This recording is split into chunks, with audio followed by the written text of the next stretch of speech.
अस्सलाम वालेकुम दोस्तों मेरा नाम डॉक्टर इमरान कादिर है और मैं कंसल्टेंट यूरोलॉजिस्ट हूँ।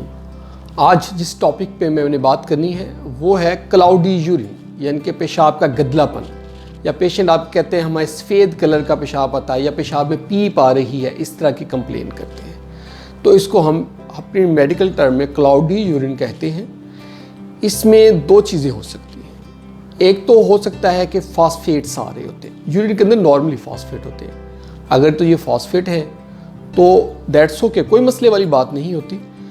हमारे पास यूजुअली जिन पेशेंट को नाली लगी होती है तो नाली के पाइप के अंदर सफ़ेद सफ़ेद फ्लैक्स होती हैं और पेशेंट डर जाते हैं, समझते हैं ये पीप है, और बैक के अंदर भी वाइट कलर के फ्लैक्स उनको मिलते हैं। ये नॉर्मली फॉस्फेट्स होते हैं, इनका कुछ नहीं करना होता, ये नॉर्मल यूरिन के अंदर होते हैं। इसके अलावा सेकंड काज है इन्फेक्शन।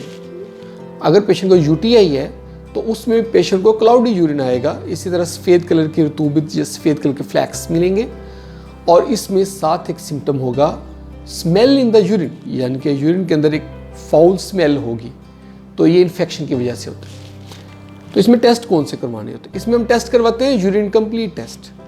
यूरिन कंप्लीट टेस्ट में अगर पस बहुत ज़्यादा आ रही है तो हम उसका टेस्ट करवाते हैं पस यूरिन फॉर कल्चर सेंसिटिविटी, यानी कि यूरिन के कल्चर सेंसिटिविटी करवाते हैं, जिसमें उसकी जो पस है उसका हमें कल्चर करने से पता चलता है कि कौन से बैक्टीरिया इसमें ग्रो कर रहे हैं। और फिर सेंसिटिविटी हम एंटीबायोटिक्स के साथ करते हैं कि इन बैक्टीरिया के ऊपर कौन सा एंटीबायोटिक इफेक्ट करेगा। तो ये है कल्चर सेंसिटिविटी। उसकी रिपोर्ट के मुताबिक हमें लेबॉर्ट्री वाले बता देते हैं कि फ़लाँ एंटीबायोटिक दैट इज़ बेटर, वो बेहतर है इस पेशेंट के लिए, हम वही एंटीबायोटिक उस पेशेंट को देते हैं जिससे उसमें इम्प्रूवमेंट आ जाती है। तो ये थे नाज़रीन आज का हमारा टॉपिक क्लाउडी यूरिन पे। अगर नेक्स्ट आप कोई टॉपिक सुनना चाहते हैं तो आप हमें कमेंट सेक्शन में लिखें कि आप किस टॉपिक पे वीडियो सुनना चाहते हैं। और अगर आपको हमारा काम पसंद आया है तो आप इसको लाइक करें और हमारे YouTube चैनल को ज़रूर सब्सक्राइब करें ताकि आपको इस तरह की वीडियोज़ मिलती रहें। और कमेंट सेक्शन में जाके कमेंट करें ताकि हमें फीडबैक मिले। बहुत बहुत शुक्रिया।